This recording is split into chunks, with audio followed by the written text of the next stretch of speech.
নরসিংদী কারাগার থেকে পালানো নিষিদ্ধ জঙ্গি সংগঠনের সদস্য জুয়েল ভূঁইয়াকে গ্রেপ্তার করেছে পুলিশ।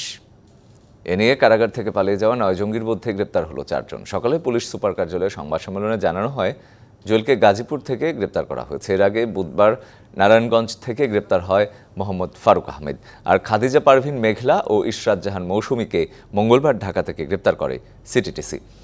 কোটা আন্দোলন ঘিরে 19 জুলাই নরসিংদী কারাগারে হামলা চালায় দুর্বৃত্তরা। তখন 9 জঙ্গি সহ 826 বন্দী পালিয়ে যায়। আইনজীবী সমিতি এবং জেলা পুলিশের সহায়তায় এখন পর্যন্ত 481 জন। নগদের কাছে সব গ্রাহকই প্রিয়, তাই তো সারা দেশে ক্যাশ আউট চার্জ সবচেয়ে কম। আত্মসমর্পণ করেছে। এছাড়া লুট করা 85টি আগ্নেয়াস্ত্রের মধ্যে উদ্ধার হয়েছে 45টি, গুলি উদ্ধার হয়েছে 1091টি।